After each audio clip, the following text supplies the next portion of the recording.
국민 여러분, 안녕하십니까? 여기는 대한민국 대표 정치 전문 플랫폼 한국정치TV입니다.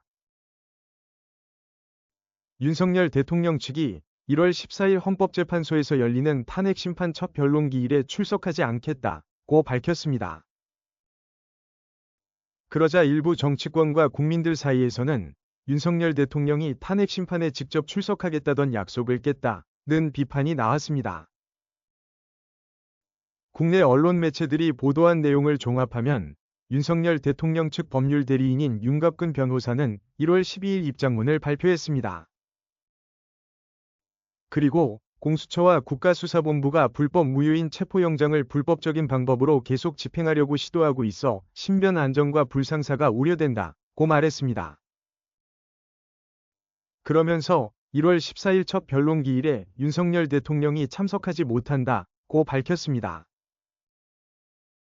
이어서 윤갑근 변호사는 대통령이 헌법재판에 출석하기 위해서는 신변 안전과 경호 문제가 해결돼야 한다고 주장했습니다.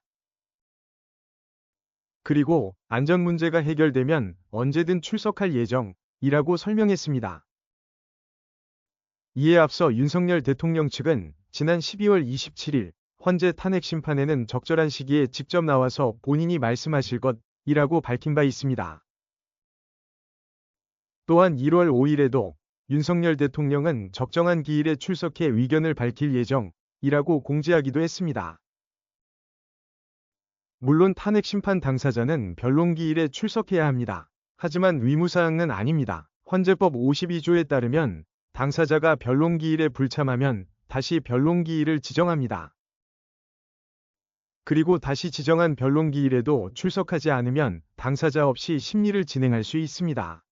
실제로 2004년 노무현 전 대통령과 2017년 박근혜 전 대통령도 변론기일에 출석하지 않았습니다.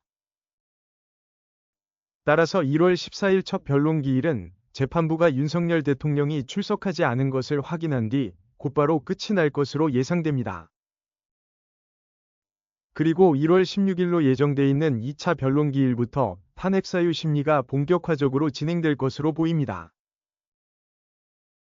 한편 윤석열 대통령이 1월 14일 1차 변론기일에 참석하지 않을 것이라는 사실이 알려지자 더불어민주당은 이를 비판하고 나섰습니다. 더불어민주당의 황정화 대변인은 공수처와 경찰에 체포될까 두려워 신변 안전 운운하며 불출석 핑계를 대는 게 가당키나 하냐고 비난했습니다.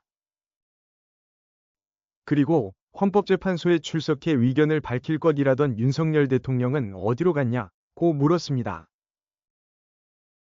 그러나 국민의힘은 1월 12일 대통령 변호인단 또는 대통령 측의 판단이라면서 이 일과 거리를 뒀습니다. 한국정치TV는 국내 최초로 탄생한 중립적, 객관적, 과학적, 불편부당한 독립정치 미디어입니다. 여러분의 구독과 알림, 자발적인 후원은 채널의 제작과 운영에 큰 힘이 됩니다.